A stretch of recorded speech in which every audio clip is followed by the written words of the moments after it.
All right, cool creatures, we are here with chapter 15, The Maze. During the days that followed, our lives fell into a pattern, and the reason for our captivity gradually became clear. Dr. Schultz was a neurologist, that is, an expert on brains, nerves, intelligence, and how people learn things.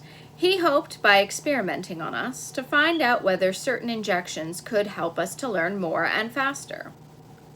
The two younger people working with him, George and Julie, were graduate students in biology. Watch always, he told them, for signs of improvement, faster learning, quicker reaction in Group A as compared to Group B, and both as compared to the control group. My own training began on the day after the first injections. It was George who did it. I suppose Julie and Dr. Schultz were doing the same tests on other rats. He took my cage from the shelf and carried it to another room, similar to the first one, but with more equipment in it and no shelves of cages. He placed the cage in a slot against a wall, slid open the end, opened a matching door in the wall, and I was free. Or so I thought. The small doorway in the wall led into a short corridor which opened, or seemed to, directly onto a green lawn.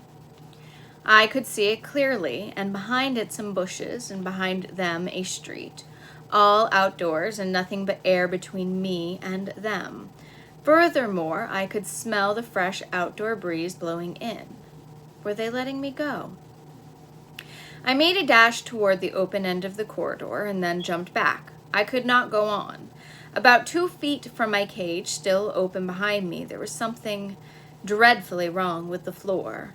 When I touched my feet to it, a terrible prickling feeling came over my skin. My muscles cramped, my eyes blurred, and I got dizzy. I never got used to that feeling, no one ever does, but I did experience it many times. No one ever...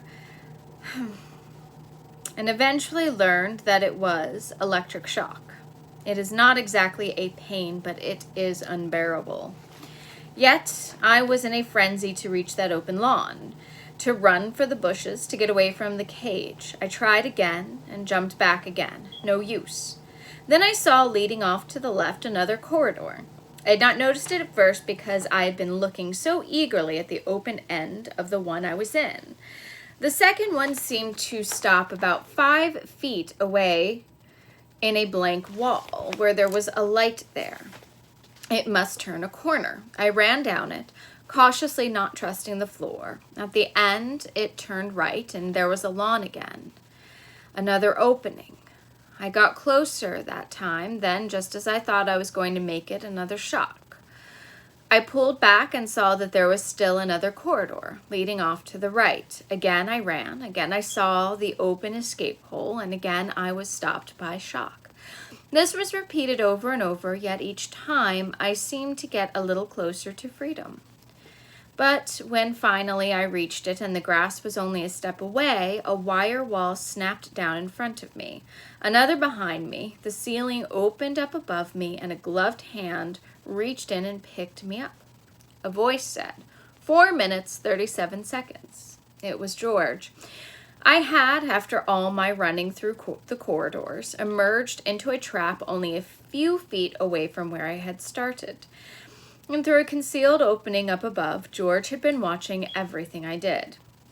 I had been in what's called a maze, a device to test intelligence and memory. I was put in it many times again, and so were the others. The second time I got through it a little faster because I remembered, to some extent, which corridors had electric floors and which did not.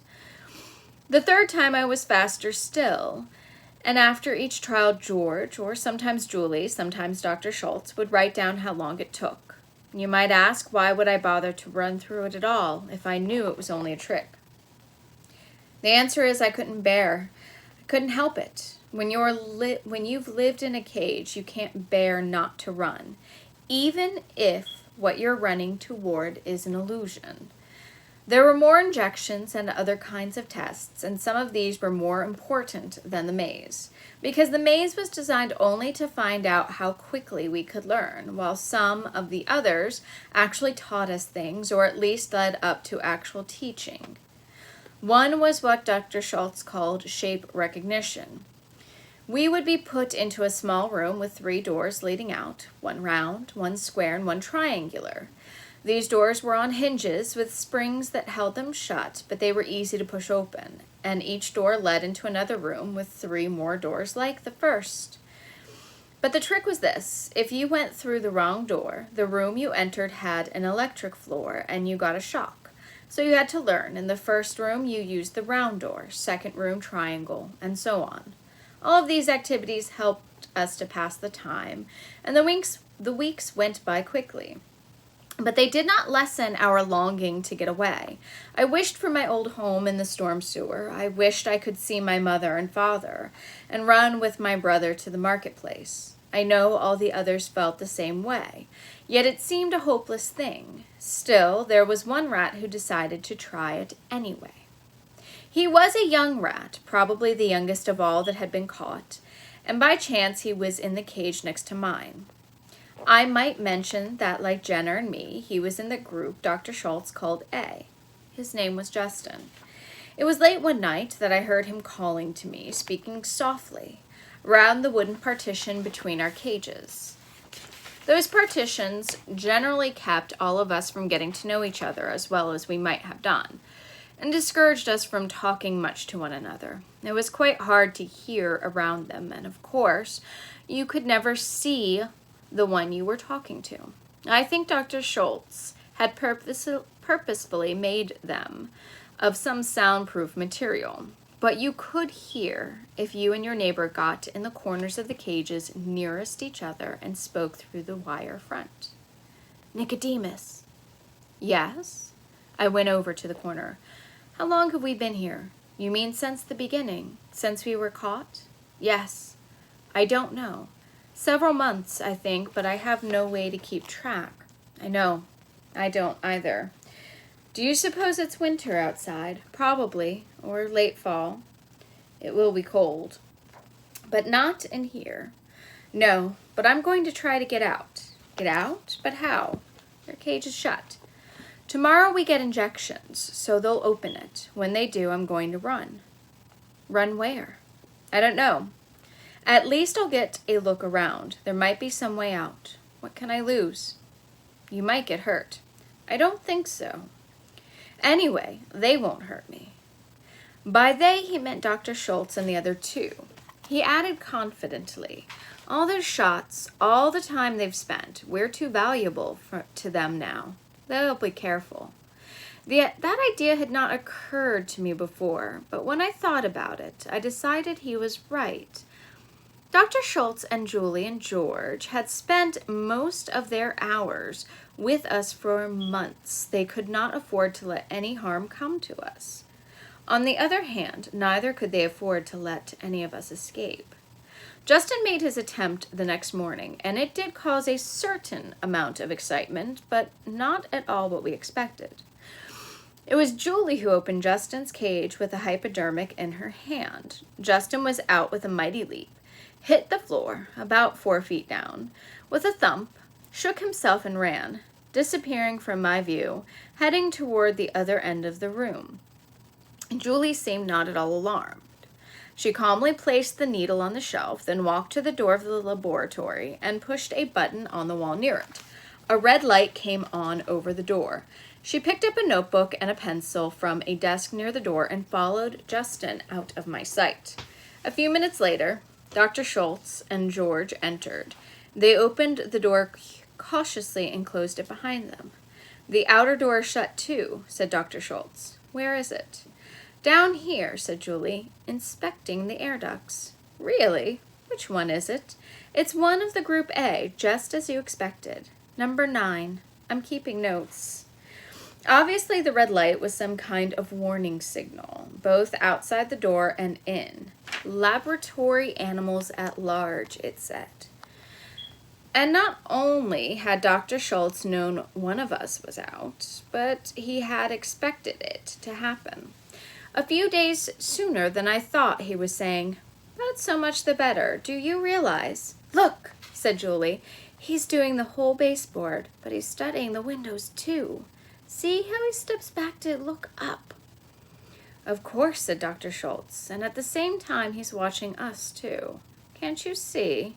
"He's pretty cool about it too," said George. "Can you imagine one of the lab rats doing that? Or even one of the controls? We've got to try to grasp what we have on our hands. The A group is now 300% ahead of the control group in learning and getting smarter all the time. B group is only 20% ahead. It's the new DNA that's doing it. We have a real breakthrough, and since it is DNA, we may very well have a true mutation, a brand new species of rat. But we've got to be careful with it. I think we should go ahead now with the next injection series. The steroids? Whatever that meant. Yes, it may slow them up a little, though I doubt it. But even if it does, it will be worth it, because I'm betting it will increase their lifespan by double at least, maybe more, maybe much more." "Look," said Julie, "A9 has made a discovery. He's found the mice." George said, "See how he's studying them." "Probably," said Dr. Schultz wryly. "He's wondering if they're ready for their steroid injections too. As a matter of fact, I think the G group is. They're doing almost as well as A group." "Should I get the net and put him back?" George asked. "I doubt that you'll need it," said Dr. Schultz, "now that he's learned he can't get out." But they were underestimating Justin. He had learned no such thing. All right, cool creatures, there ends chapter 15. Chapter 16, A Lesson in Reading, is next. I can't wait to see you again and share some more of this story. I love you dearly. Bye-bye.